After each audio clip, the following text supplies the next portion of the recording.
Сәлеметсіңдер ме оқушылар? Бүгінгі сабағымыздың тақырыбы сыртқы келбет пен тазалық.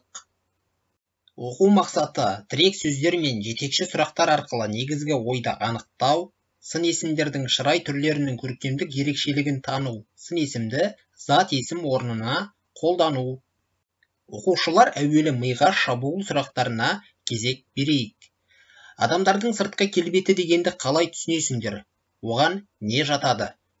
Сыртқы келбет пен адамның ішкі дүниесінің байланысы бар ма?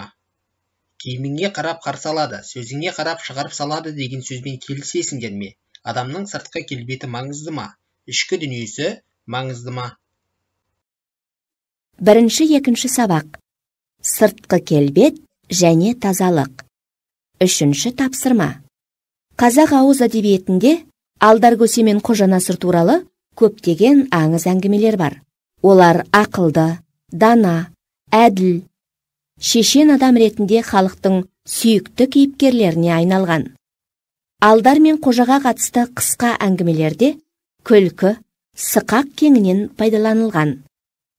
Күлкі арқылы өмірдің жағымсыз жақтары көрсетілген. Осындай әңгімелерде Алдар мен Қожа Насыр тапқырлығымен, айла амалдарымен, қулық істермен халыққа кең танымал болды.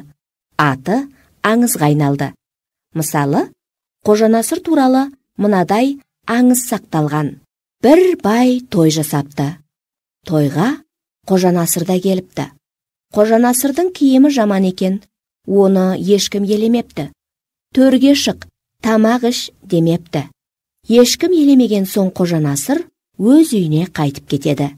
Жақсы киімін киіп, тойға қайта келеді. Бұл жолы үй иесі Қожа Насырды құрметтейді, төрге отырғызады. Ет келгенде Қожа Насыр етті жемейді. Табаққа шапанының жеңін малып, «Же шапаным, же!» деп отыра береді. Үй иесі: «Қожеке, бұныңыз не? Шапан ет жей ме?» дейді. Сонда Қожа Насыр: «Сен адамды сыйламайды екенсің, киімді сыйлайсың. Сондықтан шапаныма жегізіп отырмын», депті. Тыңдалым мәтінін тыңдап болсақ, оқушылар оқулықты ашамыз да 133 бет 4-ші тапсырмаға назар аударамыз. Сұрақтарға толық жауап беріңіздер. Бірінші сұрақ: мәтіннің бірінші бөлігінде не туралы айтылған? Екінші сұрақ: Алдар Көсе мен Қожа Насыр туралы не білесің? Олар туралы қандай шығармаларды оқыдың? Үшінші сұрақ: мәтіннің екінші бөлігіндегі Қожа Насырдың әрекеті туралы не айтар едің? Кімнің әрекеті дұрыс? Қожа Насырдың ба, байдың ба? Өз ойыңды дәлелде. Өз сөзіңде сөз әдебі орамдарын қолдан, яғни менің ойымша, менің пікірімше, қорыта айтқанда және тағы басқа сөздерді. Оқушылар, келесі тапсырманы орындаңыздар. Тыңдалған мәтін бойынша төменде берілген сөздердің қайсысының антонимін, синонимін, амонимін таба аласыз? Кестені толтырыңыз. Берілген сөздер ат, іш, шешен, үй. Осы сөздердің амонимін, синонимін, антонимін табыңыздар.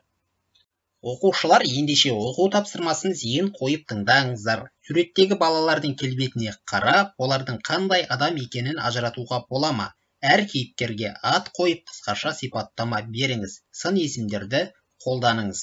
Оқулықтың 132-ші беті 2-ші тапсырма. Сурет экранда берілген.